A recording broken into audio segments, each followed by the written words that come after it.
Allah kita akan membahas pertanyaan masih seputar wudhu. Ini ada pertanyaan dari teman-teman tentang bagaimana hukumnya wudhu di kamar mandi atau wudhu di toilet. Karena tidak semua orang punya ruangan khusus untuk wudhu.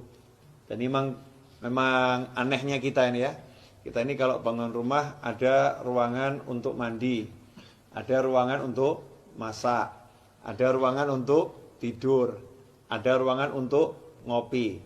Tapi untuk ibadah yang paling penting sholat, musola enggak ada.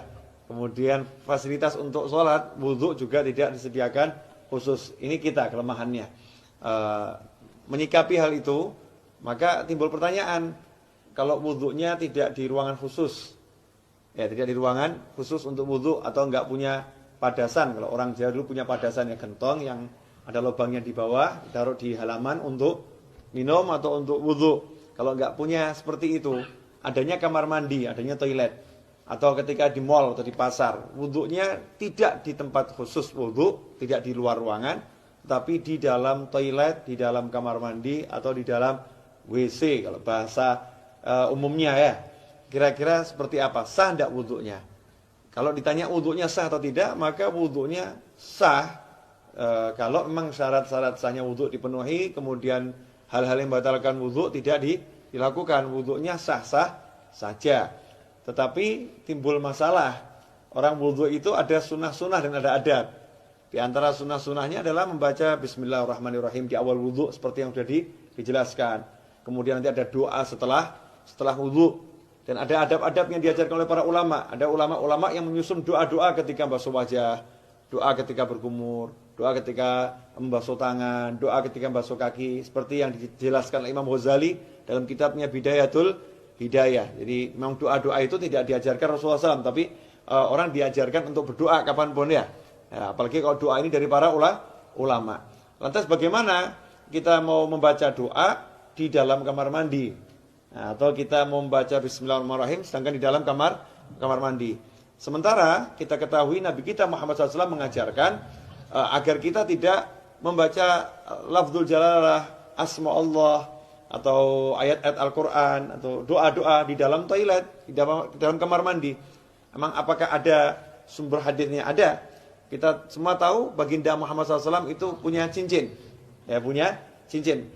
Khatiman min fiddah, dari perak. Ya, Rasulullah punya cincin dari perak, yang cincin itu fungsinya sekaligus sebagai stempel. Ya, fungsinya sebagai stempel. Dulu Rasulullah SAW tidak punya cincin, tidak punya stempel. Tapi ketika sahabat mengatakan, nih raja-raja yang pembesar-besar non-muslim itu kalau dapat surat, tidak ada stempelnya tidak mau terima. Ya, mereka tidak akan menerima surat kalau nggak ada stempelnya. Rasul pun mengikuti, kalau begitu buatkan saya stempel. Ya, buatkan saya stempel. Maka dibuatkan stempel, bunyinya Muhammadun Rasulullah. Ya, Muhammadun Rasulullah. Jadi Allahnya paling atas, berupa cincin dari perak. Ketika Rasulullah wafat SAW, setelah wafatnya Rasulullah, cincin itu dipakai oleh Sayyidina Abu Bakar As-Siddiq radhiyallahu anhu. Setelah wafatnya Sayyidina Abu Bakar dipakai oleh Sayyidina Umar ibn Khattab. Kemudian dipakai oleh Sayyidina Utsman bin Affan radhiyallahu anhu. Nah, ketika dipakai Sayyidina Utsman, cincin itu jatuh ke Bir Aris, ya, sumur Aris. Ya, kemudian tidak ditemukan lagi. Nah, apa dasarnya? Ketika Rasulullah masuk ke khala, ke tempat buang hajat, Rasulullah selalu melepas cincinnya. Jadi ketika masuk ke tempat buang hajat, Rasulullah SAW selalu melepas cincinnya. Karena di cincinnya itu ada tulisan Muhammadun Rasulullah. Kalau membawa tulisan aja tidak dianjurkan, apalagi mengucapkannya.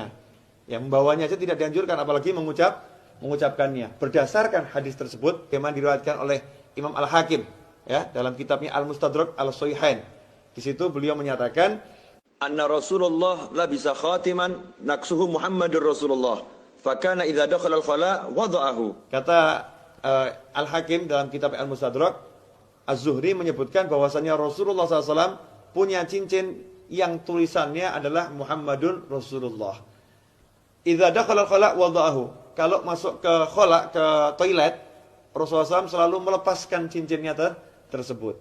Hadits ini sahih menurut syarat Imam Bukhari dan Muslim, tapi tidak dicantumkan dalam kitab hadis Bukhari maupun Muslim. Maka ditulis oleh Al-Hakim dalam kitabnya Al-Mustadrak yang disusulkan, ya hadis-hadis yang diusulkan. Sebetulnya menurut Bukhari dan Muslim sahih, tetapi belum atau tidak dicantumkan dalam kitab Bukhari maupun kitab Muslim.